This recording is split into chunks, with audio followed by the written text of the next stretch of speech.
So we're going to finish off the unit by doing some applications using our trig functions and obviously our derivatives. And then I'm just going to give you one last kind of add-on question, because on your exam on Wednesday there is one implicit differentiation question, which I want to just go over one again because maybe you don't remember how to do them. So, okay. Now, we have a kite 40 meters above the ground that moves horizontally at a rate of 3 meters per second. Find the rate at which the angle between the string and the horizontal changes when 80 meters of string has been left out, or let out.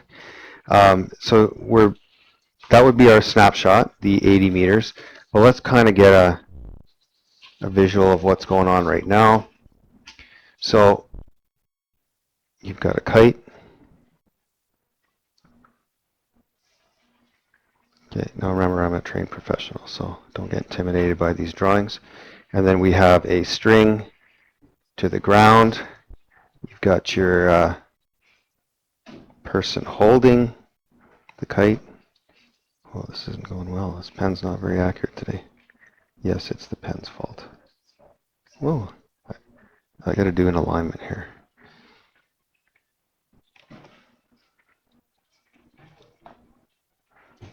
Got to get my sights calibrated.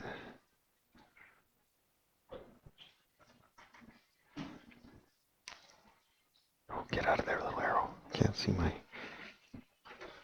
No, that's not going well down here. Okay, we got a person. I can't even draw small enough on that one. Okay, now so there's your kite, and it is moving this way horizontally at a rate of 3 meters per second. So this SOHCAHTOA stuff sure works well when you have a right angle triangle. So if we break this into x and y, I'm going to call this x, call that y. And what's happening is, as the kite moves in this direction, right, our string is going to move like this. So our angle here changes. Now they want to be angled to the horizontal. So the other option is you could do this one, right? But let's stay within our triangle, and this is the angle that would be within. If you pick this one, this would be to the vertical. So if we're that to the horizontal, so this would be our theta. And we know that dx over dt equals 3 meters per second.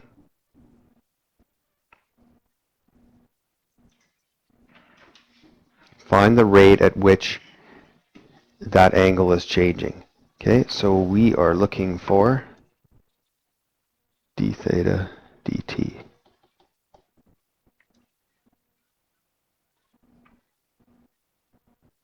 And the kite is 40 meters above the ground. So if this is 40 meters, then this should be 40 meters.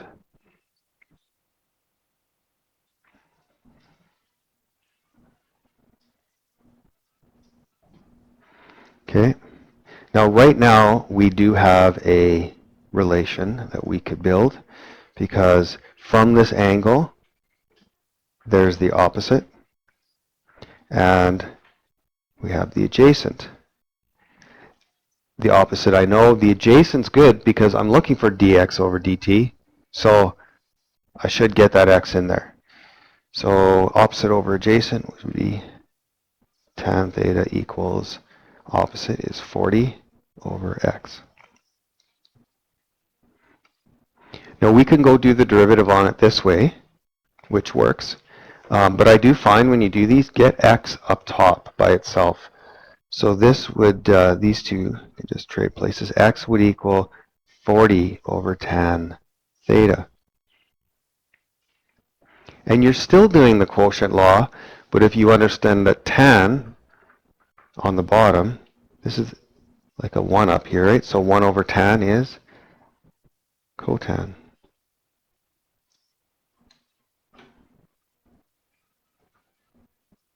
Right, I haven't done any derivative stuff yet. All I did was get the relation between x, y, and the angle. Okay, does this make sense? And I changed it to cotan. You could have left it as 40 over tan. You could have left it at tan theta equals 40 over x and did the derivative there.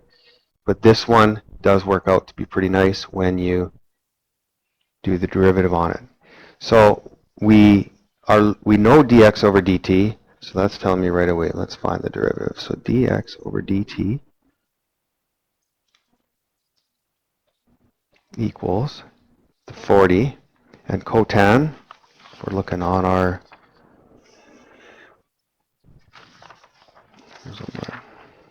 cotan is what? Negative cosecant squared theta, and remember, we always do, that's u, and then we have to do du over dt, or d theta, since we know u, okay?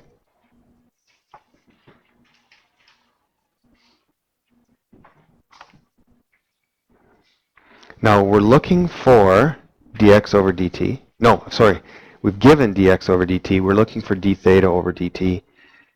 Are we good to go? We don't know theta, okay? But we do at the snapshot, okay? So for this, we'll do the snapshot, because when 80 meters of string has been left out, or let out, I don't know why I keep saying left out. 80 is there. This was our 40. So we can go find theta now by using sine. So sine theta equals opposite over hypotenuse. So when does sine theta equal 1/2?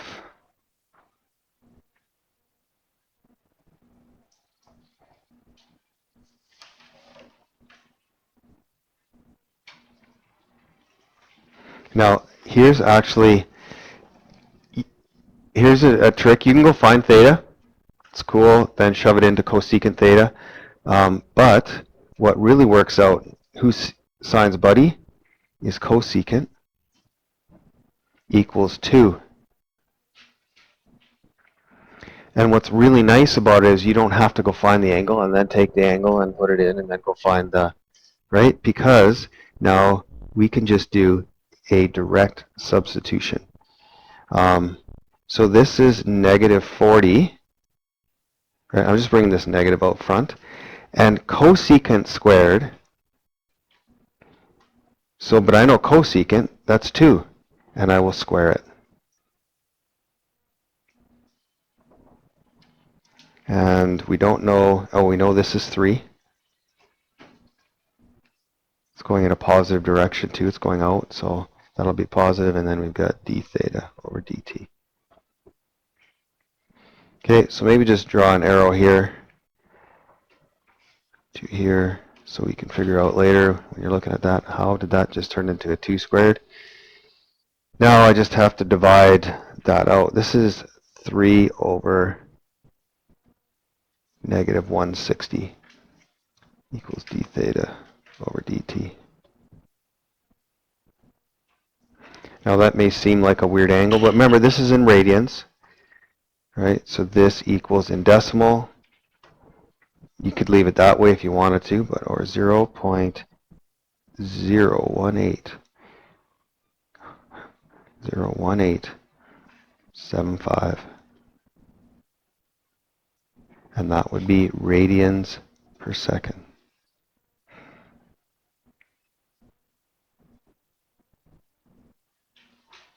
Or you could have said negative 3 over 160 radians per second.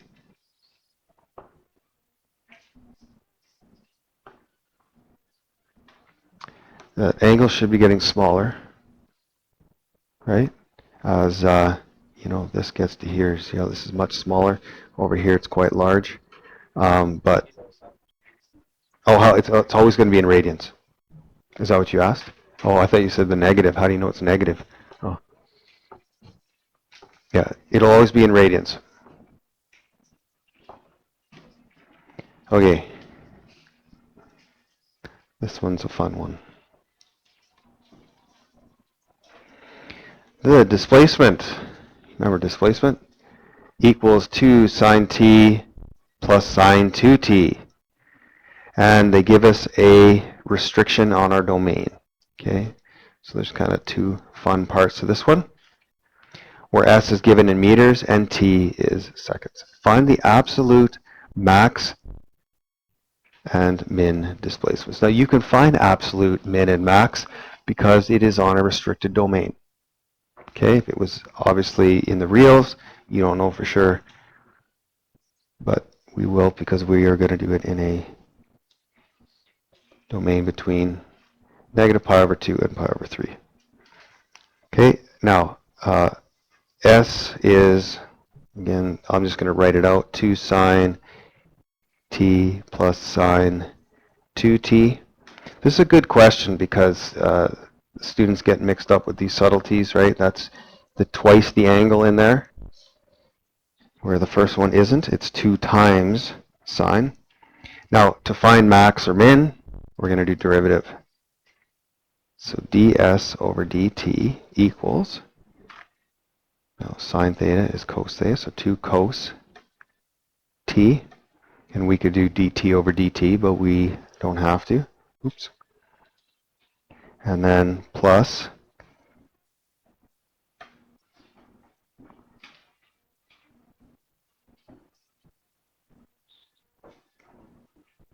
yeah, it's cos 2t times 2, right? Sine is cos, right? Cos is negative sine.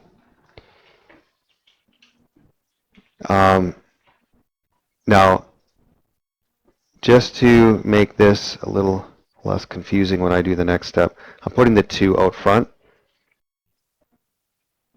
And we want to make this equal 0 because we know when the slope equals 0, it's either a maximum or a minimum.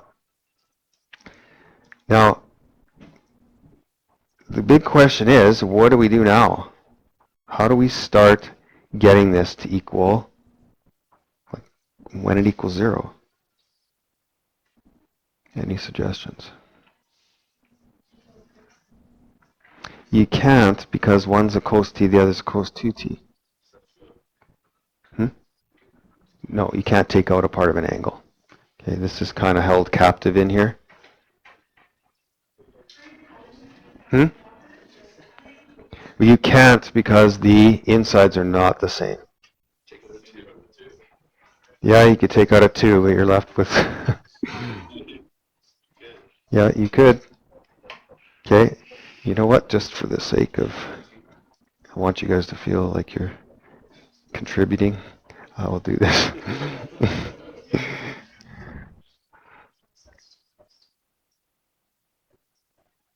Yeah, we got a double angle there. So you will find that you get to a point where you're like, oh, there's nothing I can do. So grab the old sheet out and get creative.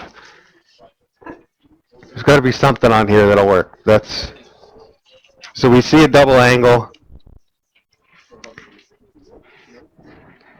So the first cos 2x or cos, we're introducing sine squared, and I wouldn't recommend having cos and sine in there, because then you're dealing with, like I've done this one with sine squared. It is a lot more work because you get 1, and then you got that cos. Oh yeah, it's tough. It's a really tough question. If you do want to keep them all the same, so the best one is cos squared, 2 cos squared x minus 1. But okay, so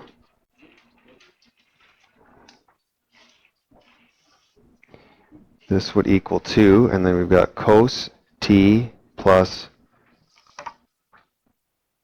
2 cos squared t minus 1.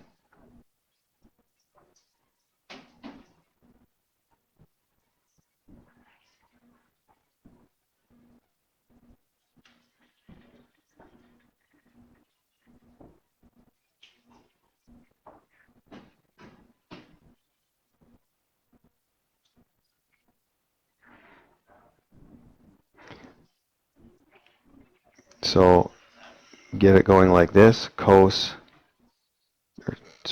cos squared t plus cos t minus 1.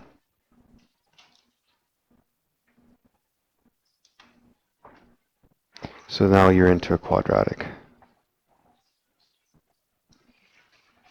Okay, now just to simplify things a bit, this is the same thing as 2x squared plus x minus 1, right? You would solve this one the same way. So we're looking for what two things would add to give me 2, or 1, sorry, and multiply to give me negative 2.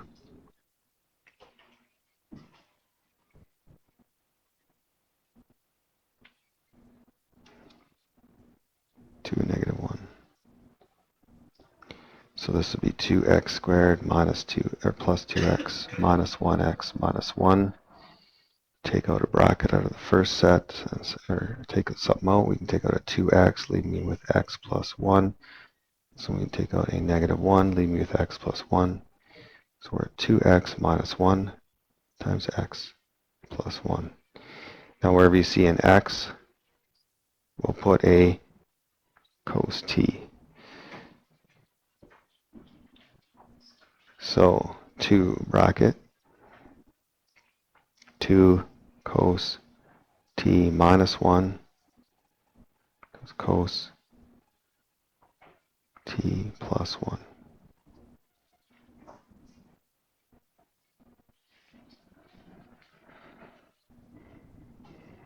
Now we can divide the 2 out, right? So if we divide the 2 out, we don't really care, but we want this wall equals 0 when this equals 0 or when this equals 0, right? So we've got 2 cos t minus 1 equals 0. I'm going to add 1 to both sides and then divide by 2. So I will go cos t equals 1/2. And then the other one is when cos t equals negative 1. Okay, when does cos equal 1/2? There and there. And we want to stay in radians. So at pi over 3 and 5 pi over 3. And when does cos equal negative 1?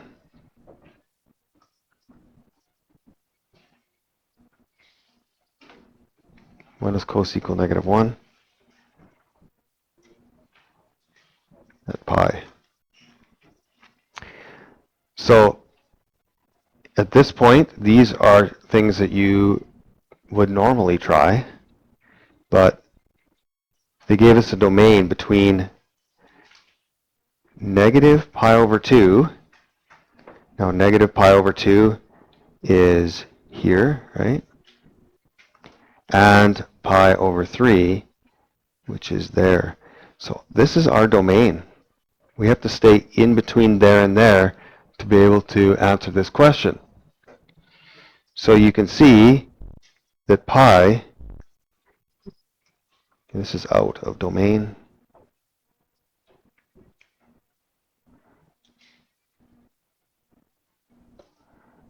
So I don't have to do this one. Now the other one, pi over 3, well that one's in the domain. And 5 pi over 3 isn't. Now it's in the quadrant, so it looks like it is, but really what is in this quadrant is negative pi over 3. Okay? Because it said I had to be between pi over 3 and negative pi over 2. Well, negative pi over 3 is. 5 pi over 3 isn't. So that makes this one quite tricky. So what we have now is we have negative pi over 2. We have, next is negative pi over 3. And then pi over 3. And our domain is, this is our domain, right?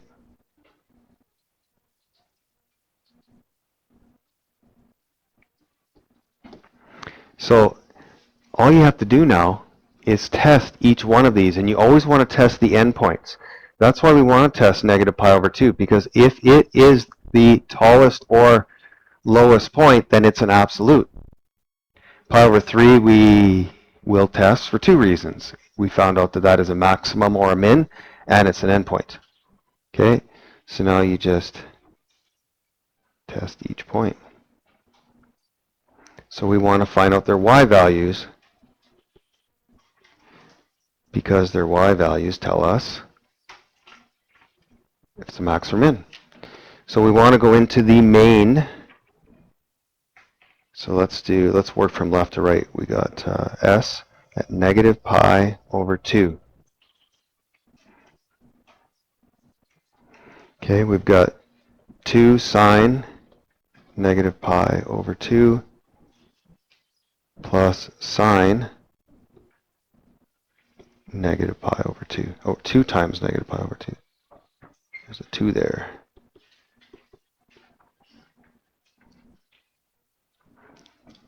Okay, now if you're thinking about your unit circle, at negative pi over 2, sine is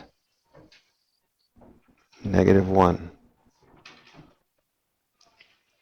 Because it's 0, negative 1 down here. And then plus, now the 2's would cancel. So sine negative pi, this is negative 1, 0. So negative pi for sine, that would be 0. Yes, the 2's would cancel on that. That gives me the answer, negative 2. Okay, let's keep moving along. Let's go negative pi over 3. So we've got 2 times the negative pi over 3 is right here.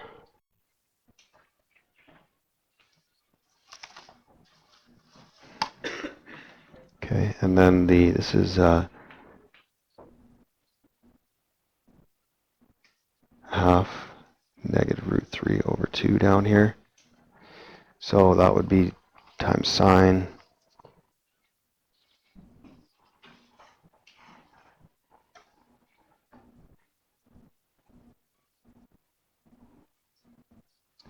negative root 3 over 2 plus sine 2 times, okay, so that's negative 2 pi over 3.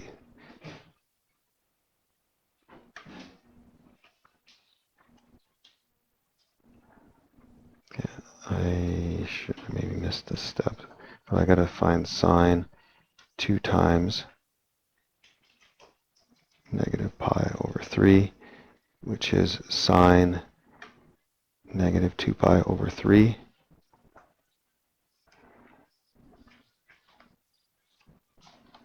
Okay, and that is 1, 2, 3, 4, 5, 6. So we're at 4, we're over here. And that would again be negative root 3 over 2.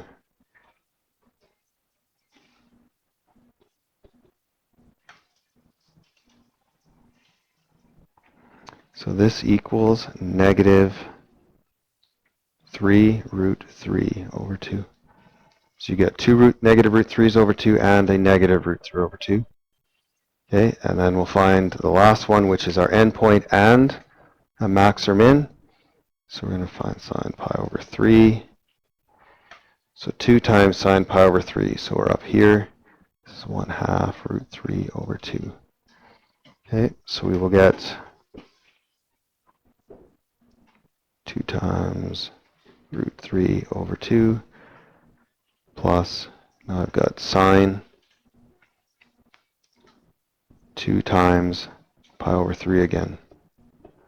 So that is 2 pi over 3, or 4 pi over 6, which puts me over here. That's negative a half root 3 over 2, so that's just going to be, this is plus root 3 over 2. And 2 times root 3 over 2 plus 1 root 3 over 2 is 3 root 3 over 2.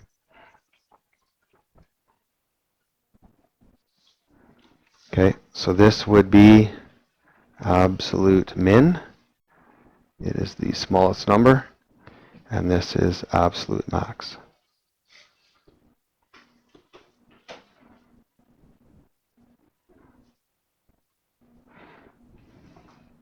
Okay, and remember, the only reason we didn't test both endpoints is because pi over 3 is the endpoint as well as the max or min.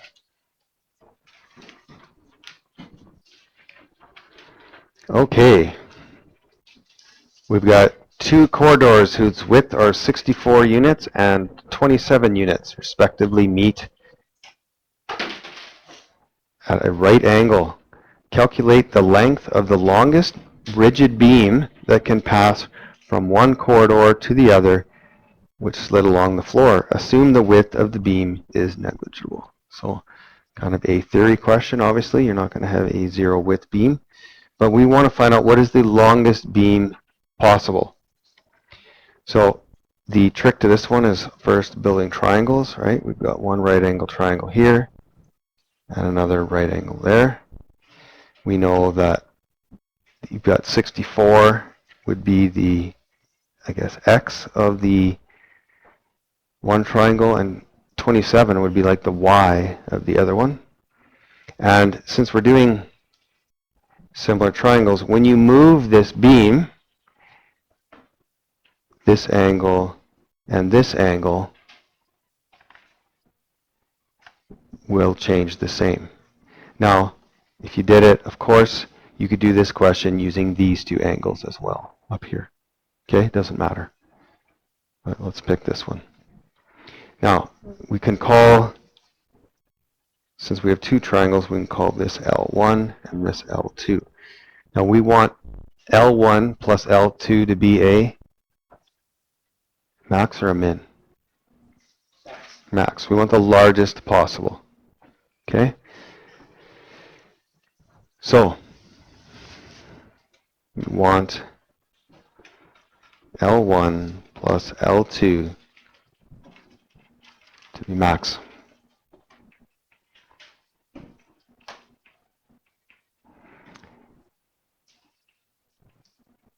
Now, we can find out, we can do a relationship for L1 because we've got the 64, right, and L1 and the theta, right? So that would be, we could call this would be adjacent, right? And this would be hypotenuse. So for L1, we could go cos theta equals adjacent, which is 64, over L1. Now, because I wanted L1 plus L2, these two can switch places, so L1 would equal 64 over cos theta. And just like I showed you in the last one, why I have to do the quotient law, why don't we change cos? That would be the same thing as 64, because that's 1 over cos, which is secant theta. So that's what L1 equals, 64 secant theta.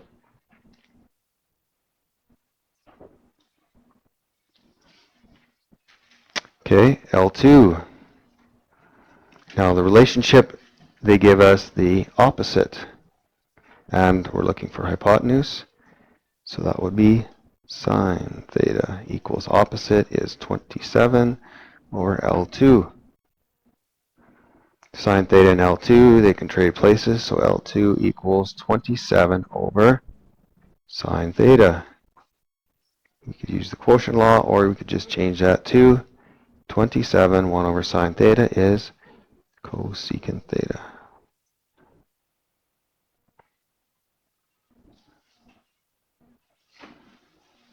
Okay, so length, or total length, call it length total, would be L1 plus L2.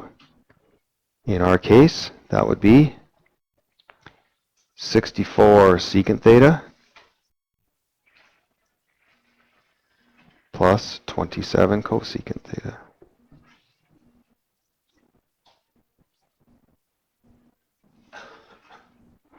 Now, if we ever want to find max or mins, we'll do the derivative. So we are doing the derivative of, so this would be dl over this one d theta, since thetas are unknown, our x is 64 secant, the derivative is secant theta tan theta. Okay, and then plus 27 cosecant, the derivative is negative cosecant theta cotan theta.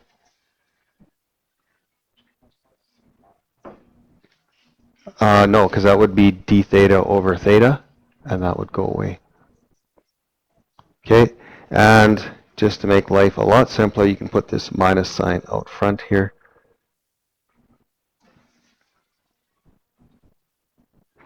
Now, since we're looking for max, we're going to find 0 equals 64 secant theta tan theta minus 27 cosecant theta cotan theta.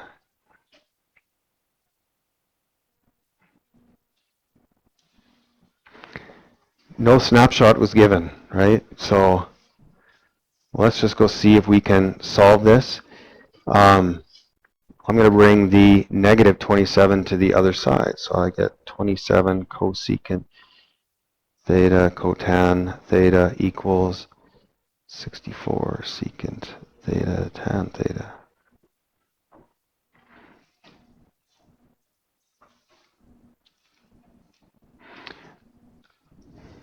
Any suggestions what to do now?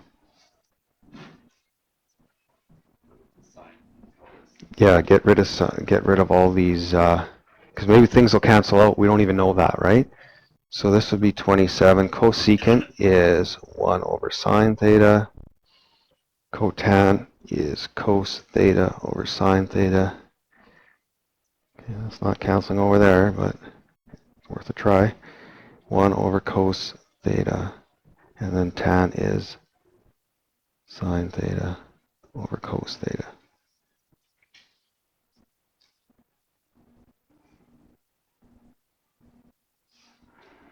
So that would give us 27 cos theta over sine squared theta equals 64 sine theta over cos squared theta.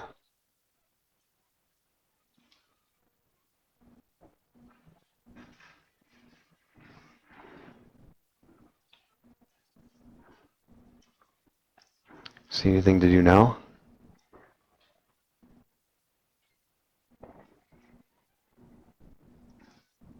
Okay, we can bring all of this up here because we're cross product, right? We can do that when it's 1 ratio equal 1 ratio. So 27 cos cubed theta equals 64 sine cubed theta.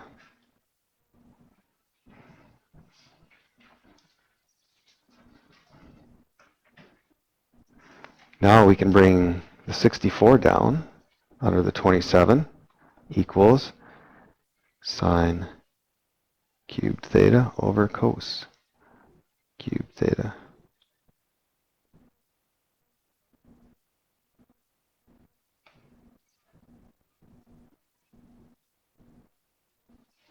Okay, what can we do next? You can put it into tan cubed theta, so 27 over 64 equals tan cubed theta. Then cube root both sides. 3 over 4 equals tan theta.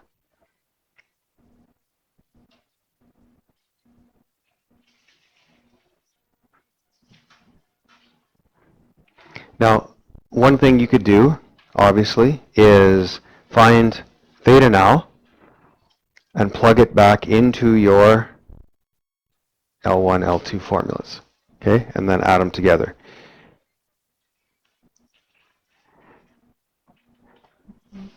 Okay, so that's one thing you do. So could do tan inverse, right? And then 3/4, and you get an angle. But we can also, since tan equals opposite over adjacent, we can go find out the hypotenuse by going 3 squared plus 4 squared, square root, get 25, so that's 5.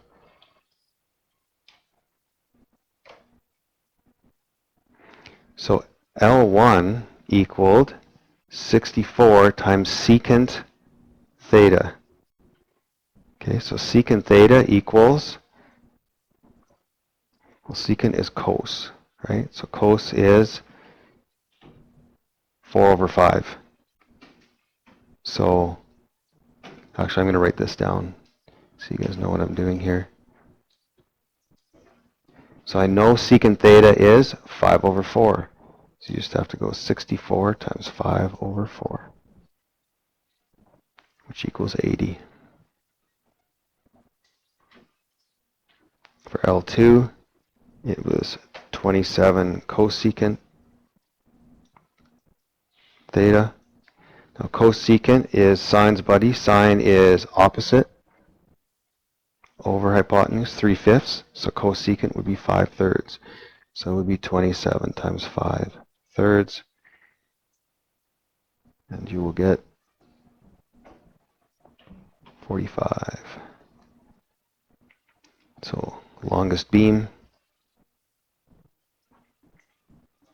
equals 80 plus 45 equals 125. Does it say? I guess we'll just have to put units.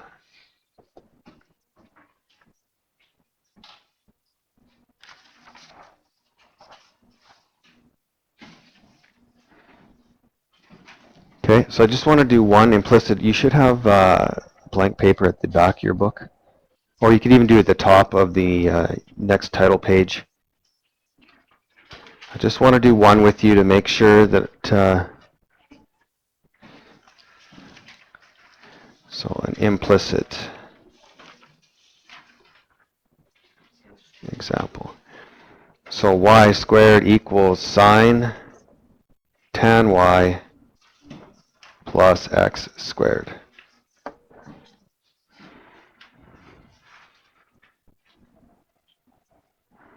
Okay, so this is using implicit differentiation, which you've learned already, and derivatives of trig functions, which you've learned already, so it's just combining both.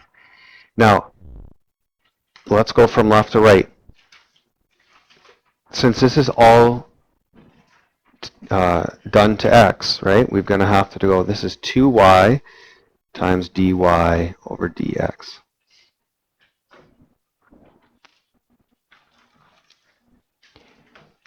Equals, now let's do the derivative of sine, which is cos, and then we go tan y.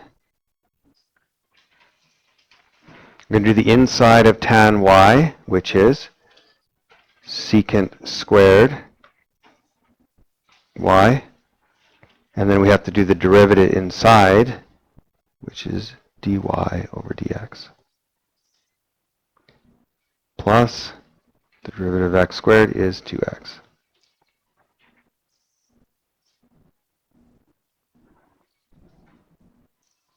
Does that make sense? Okay, so it's just a little step above what you've done before. What was always the next step? Yeah, get all the dy dx's on one side. So I'm going to actually get this on this side, so that's negative 2x. And then on the other side, I will put negative 2y dy over dx plus cos tan y secant squared y dy over dx.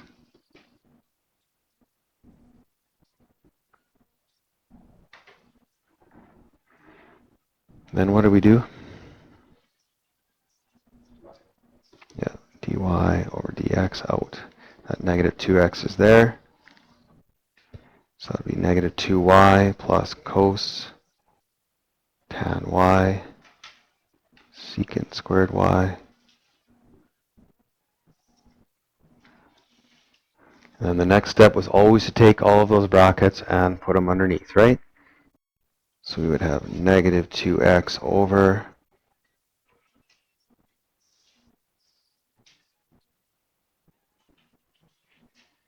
hold on here. Oh yeah, negative 2y plus cos tan y secant squared y.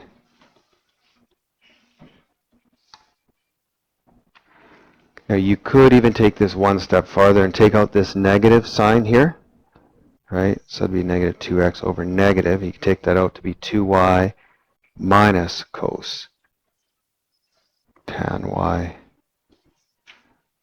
secant squared y equals dy over dx, and then the positives would go away, or the negatives would go away and become a positive. Okay, now the one thing that I do want to just remind you of, because some students get really messed up on something like this, where it says xy equals 3y squared. To do that xy, what do you need to use? The product rule, okay? So that would be 1 times y plus x times dy over dx equals 6y times dy over dx. Okay, and I'm not going to finish this one. I just wanted to make sure. This one gets students sometimes, right? They're like, oh, I can't remember how to do that. So that's product rule. That's derivative of the first times second plus first times the derivative of the second. Okay, so that should give you everything you need now for the assignment, which was this, and for your test on Wednesday.